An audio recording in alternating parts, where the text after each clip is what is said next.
पूजा जी, सवाल जो मेरा था, डीलिमिटेशन को लेकर हम कब तक टालते रहेंगे? सभी से मेरा सवाल है। ये पार्ट ऑफ इंडियन कॉन्स्टिट्यूशन है, पिछले 5 दशकों से चल रहा, आप सब जानते हैं। उसमें कोई तो एक ऐसा पॉइंट आएगा जिस पर हमको कहना होगा कि हाँ ठीक है, अब देश में हमारे सांसदों की संख्या बढ़ाने की जरूरत आ गई है। 34 लाख, 35 लाख, 20 लाख, 25 लाख लोगों पर, 25 लाख वोटर्स पर एक एक सांसद। आप समझ रही हैं कि दुनिया की सबसे बड़ी डेमोक्रेसी कहने के बाद भी हमारे एक वोट की ताकत कहां रह गई है? मैं ये पूछ रहा हूं। ऐसी लोकतांत्रिक प्रक्रिया है जिसमें हर पॉलिटिकल पार्टी इफेक्ट होगी। इसको भारतीय जनता पार्टी के हेडक्वार्टर में बैठ के नहीं बना सकते। आपने किस स्टेक होल्डर से बात की? क्या आपने ऑल पार्टी? नहीं, ये सवाल तो मैंने पूछ लिया बीजेपी से। मैं ये कह रहा हूं कि जब केसी वेणुगोपाल जी ने माना ही था, उस पर गृह मंत्री ने ऑफर दे दिया, बातचीत हो गई, इसी पर आ जाते आप। दक्षिण के राज्यों से, पूर्वोत्तर के राज्यों से नहीं। ये डीमोनेटाइजेशन नहीं है ना कि प्रधानमंत्री। मैं कह रहा हूं डॉक्टर पूजा जी, ये सवाल मैंने पूछ लिया कि स्टेक होल्डर से बात नहीं की, आपने कुछ नया नहीं मुझे बताया। मैं ये कह रहा हूं कि जब केसी वेणुगोपाल जी ने कहा, उस पर गृह मंत्री ने जवाब दे दिया, उस पर सहमति हो गई, तो फिर कहां दिक्कत आ गई थी? यही तो बातचीत थी, ऐसे ही तो बातचीत होती है संसद में, ऐसे ही तो चर्चा होती है। के बीच की बात नहीं है। जब आपने डीलिमिटेशन, ऐसा नहीं है कि प्रधानमंत्री जी 8 बजे और बोले आज से आपके 100-500 प्रधानमंत्री नहीं आया अभी। ये बात संसद में चल रही थी, दो नेताओं के बीच ये बातचीत थी, दो नेताओं के बीच संसद के पटल पर बातचीत चल रही थी। मैं ये कह रहा हूँ संसद के पटल, हर चीज संसद का 2 दिन का सेशन बुलाएंगे, ढोल नगाड़ा बजेगा। ठीक है नेहा जी, बातचीत आपने नहीं की, संसद से आप डर रहे हैं, सब कोटा से आप डर रहे हैं, बताइए। आयुष जी, बड़ा दुख होता है जब किसी भी पार्टी की महिला प्रवक्ता आज नेशनल चैनल पर बैठकर खुशी मना रहे हैं और हेल कर रहे हैं इस डिसीजन को। मुझे नहीं पता पूजा जी की क्या राजनीतिक अपेक्षाएं, आकांक्षाएं हैं, पर मैं आशा करती हूँ उनके लिए एज अ पॉलिटिकल कॉलीग कि वो भी कभी चुनाव लड़े और वो मौका जो उनको मिल सकता था बड़ी हुई संसद में। अब आप बात कर रहे हैं कि आपने उनसे बात क्यों नहीं करी, और वो कह रही है कि कास्ट सेंसस भी आ जाता, उसके बाद डीलिमिटेशन कर लेते। इनके सहयोगी दल डीएमके के नेता, तमिलनाडु के चीफ मिनिस्टर स्टालिन जी क्या कह रहे हैं कि दंगे हो जाएंगे इस देश में अगर जो नया सेंसस आया उसके बेसिस पर। पूजा जी बारी-बारी से देखिए, आप सभी वर्चुअली जुड़े हैं। नहीं मेरी गुजारिश है, सुनिए पूजा जी, मैं रीजन बता दे रहा हूं, उसका रीजन बता रहा हूं। टेक्निकल इश्यूज में अगर आप लोग चिल्लाएंगे किसी की आवाज नहीं जाएगी। आप सभी वर्चुअली जुड़े हैं, बारी-बारी ज्यादा फिजिबल होगा सबके लिए। मेरी बात सुनिए, जवाब दीजिएगा, आपको आयुष जी पूरा मौका देंगे। स्टालिन जी ने ऑन रिकॉर्ड कहा है, आयुष जी आपने चलाया भी होगा आपको अपने चैनल पर, उन्होंने कहा दंगे हो जाएंगे, राइट्स हो जाएंगे अगर जो नया सेंसस आया उसके आधार पर आप डीलिमिटेशन करेंगे, क्योंकि हमारे स्टेट्स ने पॉपुलेशन कंट्रोल किया है।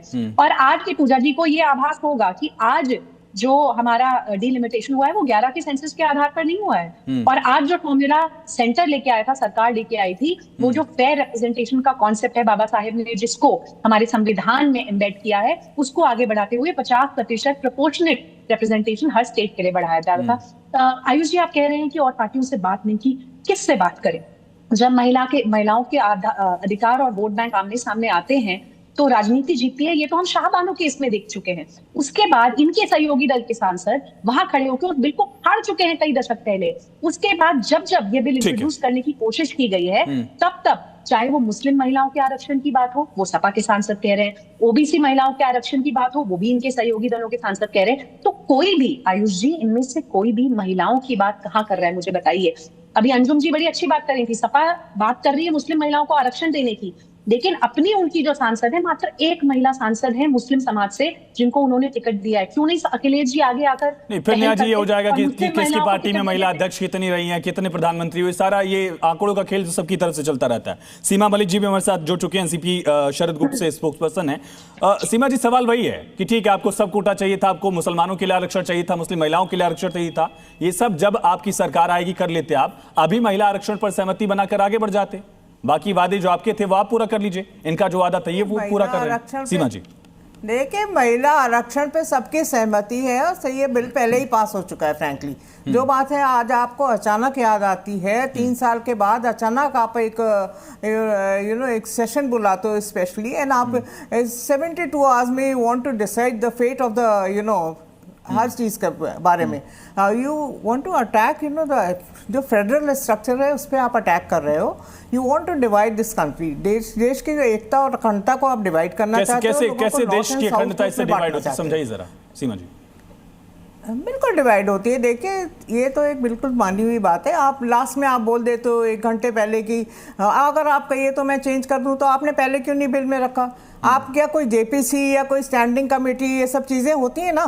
क्या ये देश से सब कुछ खत्म हो चुका है रिवाज कि कोई भी बिल होगा आप ध्वनि मत से आप पास करा लेते हो? अरे आप लोगों को सोचने समझने का मौका दो। और जब लोगों देश की अखंडता पर इस बिल से क्या खतरा था, आपने बिल सीमा जी देखिए, आप यूनिटी देखिए, आपने देखा होगा कि कितना आक्रोश था। जो एक मैं प्रैक्टिकल बात बता रही हूँ, पुरानी बातें करने का तो कोई फायदा है नहीं। देखिए जो आक्रोश था मैंने वो देखा कर्नाटक में भी, तमिलनाडु में भी। किस बात का आक्रोश था वही समझाइए। मैं पूछ रहा हूँ अखंडता पर खतरा कहाँ था, क्यों था, किस रीजन से था? हाँ, क्योंकि आपने देखिए सबको पता था पॉपुलेशन के हिसाब से आप जो जिन लोगों ने अपनी पॉपुलेशन कम करी है आप शायद उनको सजा देना चाहते हो, या कहाँ बिल में लिखा कि पॉपुलेशन के हिसाब से डिलिमिटेशन हुआ? 50% आप बोलते हो। अरे तो ये भी तो आपने नहीं लिखा कि आपने बोला ना वर्बली खाली कि 50% हम देंगे ऑल द स्टेट्स में, एंड आप समझा रहे हो उनको खड़े होके, तो आपने लिखा क्यों नहीं भाई? मेरा सवाल तो सीधा सा ही है। एंड आप एंड में आप बोलते हो कि हम लिख दें। अरे लोगों को आप सोचने समझने का मौका क्यों नहीं देते? आपने सेंसस क्यों नहीं करवाया? आपकी राजनीतिक इच्छा ही नहीं थी सेंसस करवाने की, है ना? उस समय आप कहते हो हमने पंगा मारा है। भाई हमने तो सबने सहमति दी थी। You put the clause of delimitation and the census. ठीक है, लेकिन सीमा जी ये उठ सकता है कि ये 72 घंटे वाली बात थी, या 70-80 साल में भी जो हमको आजादी के समय से ही कर लेना चाहिए था, हम नहीं कर पा रहे हैं। और अब महिलाओं को, आप महिला नेताओं को ये और ज्यादा बेहतर तरीके से समझने की जरूरत है।